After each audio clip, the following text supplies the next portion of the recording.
ಮುಖ್ಯಮಂತ್ರಿ ಸಿದ್ದರಾಮಯ್ಯ ಅವರ ದಿಲ್ಲಿ ಭೇಟಿ ಮತಗಳ್ಳತನದ ವಿರುದ್ಧ ನಡೆಯುತ್ತಿರುವ ಕಾಂಗ್ರೆಸ್ ಅಭಿಯಾನದ ಕಾರ್ಯಕ್ರಮಕ್ಕೆ ಮಾತ್ರ ಸೀಮಿತವಾಗಿದ್ದು ರಾಜ್ಯ ರಾಜಕಾರಣ ಅಥವಾ ನಾಯಕತ್ವದ ಕುರಿತಾಗಿ ಯಾವುದೇ ಚರ್ಚೆಗಳು ನಡೆದಿಲ್ಲ ಎಂದು ಮೂಲಗಳು ಸ್ಪಷ್ಟಪಡಿಸಿವೆ. ಆದರೆ ದಿಲ್ಲಿಯಲ್ಲೇ ವಾಸ್ತವ್ಯ ಹೂಡಿರುವ ಉಪಮುಖ್ಯಮಂತ್ರಿ ಡಿಕೆ ಶಿವಕುಮಾರ್ ಅವರ ಚಟುವಟಿಕೆಗಳು ರಾಜಕೀಯ ವಲಯದಲ್ಲಿ ಕುತೂಹಲವನ್ನ ಮೂಡಿಸಿವೆ.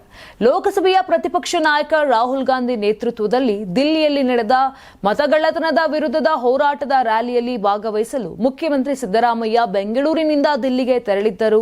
ದಿಲ್ಲಿಗೆ ಆಗಮಿಸಿದ ಕೂಡಲೇ ಅವರು ರ್ಯಾಲಿ ನಡೆಯುವ ಸ್ಥಳಕ್ಕೆ ನೇರವಾಗಿ ತೆರಳಿ ಸಮಾವೇಶದಲ್ಲಿ ಭಾಗವಹಿಸಿ ಭಾಷಣ ಮಾಡಿದ್ದಾರೆ. ಬಳಿಕ ಅವರು ಅದೇ ದಿನ ಬೆಂಗಳೂರಿಗೆ ವಾಪಸ್ ಆಗಿದ್ದಾರೆ. ಇದಕ್ಕೆ ವಿರುದ್ಧವಾಗಿ ಉಪಮುಖ್ಯಮಂತ್ರಿ ಡಿಕೆ ಶಿವಕುಮಾರ್ ದಿಲ್ಲಿಯಲ್ಲೇ ವಾಸ್ತವ್ಯ ಹೂಡಿದ್ದು ಹೈಕಮಾಂಡ್ ನಾಯಕರನ್ನ ಭೇಟಿ ಮಾಡುವ ಸಾಧ್ಯತೆ ಇದೆ ಅಂತ ಹೇಳಲಾಗ್ತಿದೆ.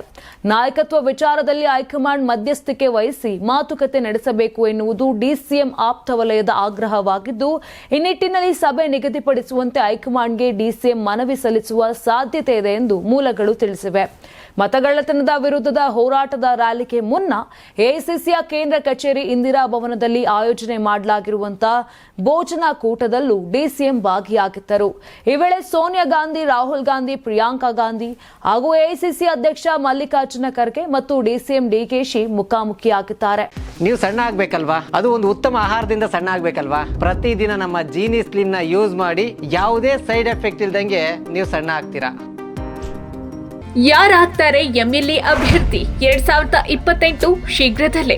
ಪ್ರತಿದಿನ ಒಂದೊಂದು ಕ್ಷೇತ್ರದ ಟಿಕೆಟ್ ಆಕಾಂಕ್ಷಿಗಳ ಸಂಪೂರ್ಣ ಮಾಹಿತಿ ಪೊಲಿಟಿಕಲ್ ಜರ್ನಲಿಸ್ಟ್ ಕೆಎಂ ಶಿವಕುಮಾರ್ ಅವರಿಂದ.